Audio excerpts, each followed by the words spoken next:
Welcome everybody, I'm Ed Cruz and welcome to the last lesson. Today is episode 22 and we're going to call this the fidgeter. How about that? Fidgeter. So what is that? What exactly does that mean? That means basically whenever you do anything in Wing Chun, let's say you block something and you try to make an adjustment and so forth.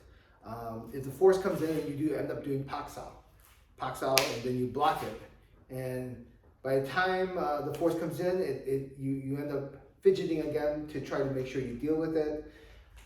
In reality, is that move, let's say you blocked it, right? Let's say you did a punch and you go like this, and then you fidget a little bit and then you dealt with the punch. One, it didn't hit you. So is that a good block or is that a bad block? And you can look at it in a different perspective. In a real fight, that would be good because you didn't get hit. In a practice form, that would be bad because you're basically fidgeting. Because remember the simple rule that we have to follow, that he moves, you move, he stops, you stop. So if he finishes his motion for the punch and you're still fidgeting with that particular force, you didn't do it correctly. So I wanted you to understand that natural reaction in Wing Chun is not after the fact. So in other words, if the force comes in and it doesn't actually, you don't end up actually bouncing the force off you, that means something's off somewhere, somehow, right? So the fidgeter is, and it's natural because you're trying to figure out, you're not so sure exactly what you have to adjust, maybe in your stance, in your arms or your body, that's causing you not to have the best results from dealing with that particular force.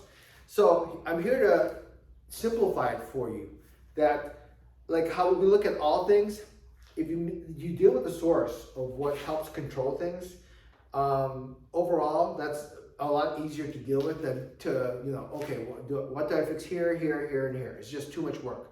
So, with that being said, there's basically 3 stabilization points that you have to look at from the 3 structures that are connected and synergized together. Basically, from the arm, you have the elbow. From the body, you have this tension in the spine, and from the legs, you have the knee.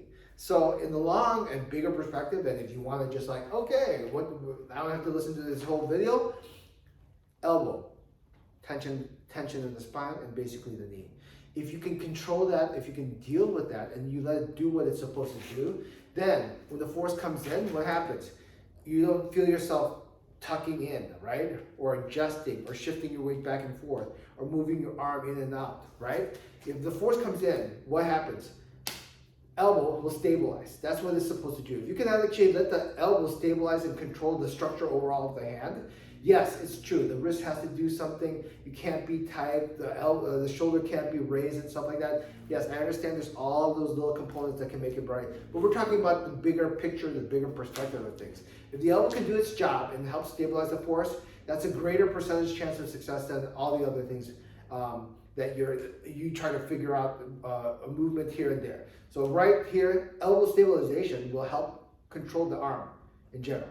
And then from there, the spine. Having the spine, a lot of times the butt sticks out, you lean forward, you lose the tension in the spine. Having the spine straight, controlling that tension and just saying, okay, is my tension straight when I'm holding the spine?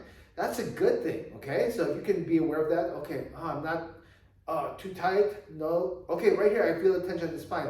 And finally, then we look at the third aspect is the knees, right? A lot of times the legs are just there, kind of dangling like over the edge of a cliff.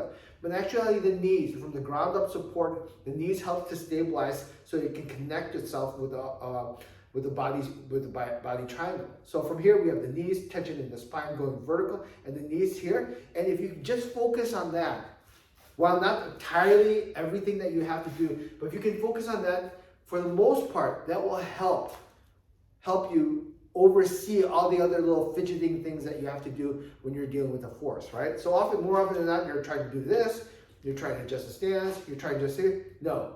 Have the elbow do its job. Stable, sunk. Have the spine straight. Tension from the neck, L4, L5, straight.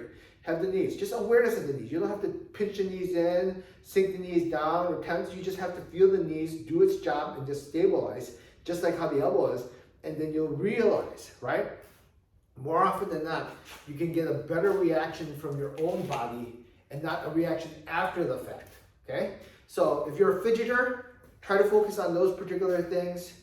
Elbow, straight spine tension, right? Straight spine tension, and also the knees. And hopefully in the future that will help you out. Okay?